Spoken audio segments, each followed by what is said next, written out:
chapter 18. This is the last chapter, guys. You find out here what ultimately leads to his death. It's not just like starvation because he ran out of food. There's another factor that happens here. Another one of his like bad luck incidences. So here we go. It starts off with a couple of passages that McCandless was reading in a book, one from Dr. Zhivago, and we'll scroll down here. After his attempt to depart the wilderness was stymied by the Teklenika's high flow, McCandless arrived back at the bus on July 8th. It's impossible to know what was going through his mind at this point, for his journal betrays nothing. Quite possibly he was unconcerned about his escape routes having been cut off. Indeed, at the time there was little reason for him to worry. It was the height of summer. The country was a fecund riot of plant and animal life, and his food supply was adequate. He probably surmised if he bided his time until August, the Teklenika would subside enough to be crossed. Re-established in the corroded shell of Fairbanks 142, McCandless fell back into his routine of hunting and gathering. He reads Tolstoy's Death of Ivan Ilyich, some books from Michael Crichton. He noted in his journal it rained for a straight week. Game seems to have been plentiful. In the last 3 weeks of July, he killed 35 squirrels, 4 spruce grouse, 5 jays, woodpeckers, 2 frogs, all of which he supplemented with wild potatoes, wild rhubarb, various species of berries, large number of mushrooms. But despite this apparent munificence, the meat he'd been killing was very lean, and he was consuming fewer calories than he was burning. After subsisting for 3 months on an exceedingly marginal diet, McCandless had run up a sizable caloric deficit. He was balanced on a precarious edge. And then, in late July, he made the mistake that pulled him down. He had just finished reading Dr. Zhivago, a book that incited him to scribble excited notes in the margins and underline several passages. It says, nature, purity, he printed in bold characters at the top of the page. Oh, how one wishes sometimes to escape from the meaningless dullness of human eloquence. He's talking about how getting alone out in nature, like you're not sitting around fake people all the time. You can breathe, be yourself, that get to know yourself, that type of thing. McCandless starred and bracketed the paragraph and circled refuge in nature in black ink. Next to, and so it turned out that only a life similar to the life of those around us, merging with it without a ripple, is genuine life, and that an unshared happiness is not happiness. This was most vexing of all, he noted. Happiness only real when shared. Whoa, like, does this sound like a McCandless notation? You guys, what's he realizing? That you kind of need the company of others. Happiness only real when shared? Totally the opposite of what he's been trying to find and search out, right? He thought to go out and be alone, commune with nature was going to fill his holes and make him happy. And he's kind of realizing now, happiness only real when shared. It's tempting to regard this latter notation as further evidence that McCandless's long, lonely sabbatical had changed him in some significant way. It can be interpreted to mean he was ready, perhaps, to shed a little of the armor he wore round his heart, that upon returning to civilization, he intended to abandon the life of a solitary vagabond, stop running so hard from intimacy, and become a member of the human community. But we will never know, because Dr. Zhivago was the last book Chris McCandless would ever read. 2 days after he finished the book, on July 30th, there's an ominous entry in the journal. Extremely weak, fault of pot seed, much trouble just to stand up, starving, great jeopardy.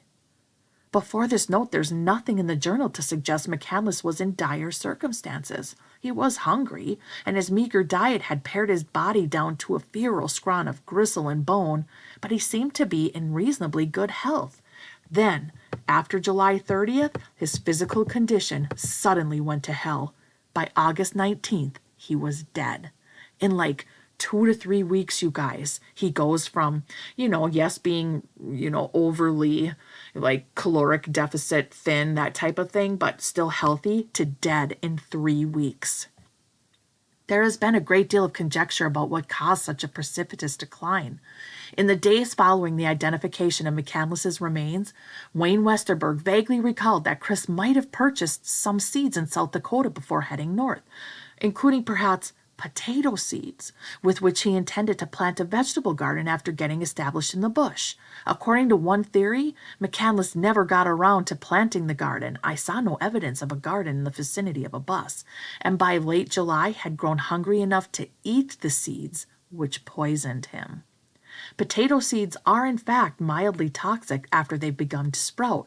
They contain solanine, a poison that occurs in plants of the nightshade family, which causes vomiting, diarrhea, headache, lethargy in short term, and adversely affects heart rate and blood pressure when ingested over an extended period.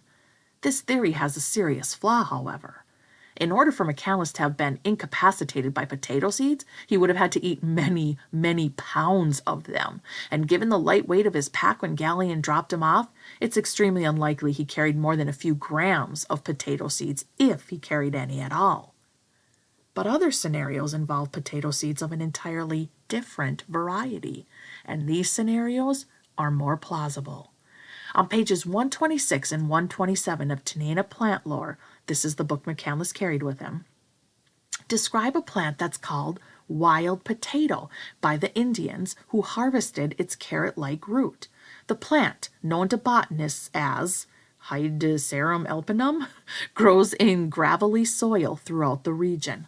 According to Tenaya Plant Lore, the root of the wild potato is probably the most important food of the Dena'ina, other than wild fruit. They eat it in a variety of ways: raw, boiled, baked, fried, and enjoy it especially dipped in oil or lard, in which they also preserve it. The citation goes on to say that the best time to dig wild potatoes is in the spring, as soon as the ground thaws. During the summer, they evidently become dry and tough. Priscilla Russell Kari, the author of Tenaya Plant Lore, explained to me that spring was a really hard time for the Dena'ina people, particularly in the past. Often the game they depended on for food didn't show up, or the fish didn't start running on time, so they depended on wild potatoes as a major staple until the fish came in late spring. It has a very sweet taste. It was, and still is, something they really liked to eat. Above ground, the wild potato grows as a bushy herb 2 feet tall, with stalks of delicate pink flowers reminiscent of miniature sweet pea blossoms. Taking a cue from Carey's book, McCandless started to dig and eat wild potato roots on June 24th, apparently without ill effect. On July 14th, he began consuming the pea-like seed pods of the plant as well, probably because the roots were becoming too tough to eat. A photograph he took during this period shows a 1-gallon Ziploc plastic bag stuffed overflowing with such seeds. And then on July 30th, the entry in his journal reads, "Extremely weak, fault of pot seed." One page after Tenaya Plant Lore enumerates the wild potato, it describes a closely related species, wild sweet pea.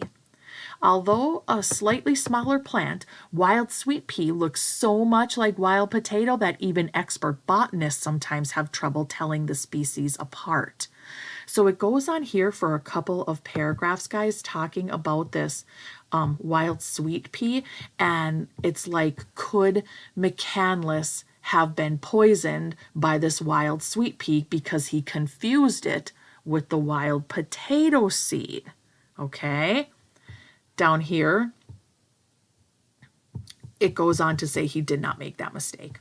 It was easy, right here's where we'll pick up, guys. It was easy to imagine Chris McCandless making the same mistake as the Indian woman and becoming similarly incapacitated, because they're saying an expert Indian woman even made that mistake.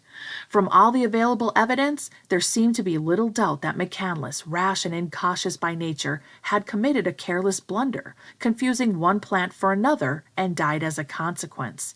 In the outside article, I reported with great certainty that the wild sweet pea killed the boy. Virtually every other journalist who wrote about McCandless' tragedy drew the same conclusion. But as the months passed, and I had the opportunity to ponder McCandless's death at greater length, the less plausible this consensus seemed. For 3 weeks, beginning on June 24th, McCandless dug and safely eaten dozens of wild potato roots without mistaking them. Why on July 14th, when he started gathering seeds instead of roots, would he suddenly have confused the two species? And then he didn't, guys. It comes to tell you he didn't. What they saw in the bag is that he was eating the wild potato seeds, not the sweet pea. Okay? We're going to go down to right here where it says the book advises. The book advises that only the roots of wild potato are edible. Although it says nothing about the seeds of the species being edible, it says nothing about the seeds being toxic. To be fair to McCandless, it should be pointed out that the seeds of H. alpinum have never been described as toxic in any published text, and extensive research of the medical and botanical literature yielded not a single indication that any of the plant is poisonous. But the pea family happens to be rife with species that produce alkaloids, chemical compounds that have powerful pharmacological effects on humans and animals. Morphine, caffeine, nicotine, curare, strychnine, and mescaline are all alkaloids. And in many alkaloid-producing species, moreover, the toxin is strictly localized within the plant. What happens with a lot of legumes, explains John Bryant, a chemical ecologist at the University of Alaska in Fairbanks, is that the plants concentrate alkaloids in the seed coats in late summer to discourage animals from eating their seeds. Depending on the time of year, it would not be uncommon for a plant with edible roots to have poisonous seeds. If a species does produce alkaloids as fall approaches, the seeds are where the toxin is most likely to be found. And that's what McCandless was eating to help him stay alive, you guys, the seed parts.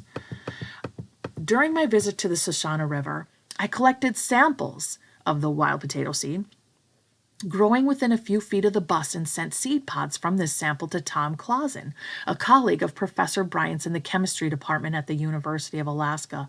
Conclusive spectrographic analysis has yet to be completed, but preliminary testing by Clausen and one of his grad students indicates the seeds definitely contain traces of an alkaloid.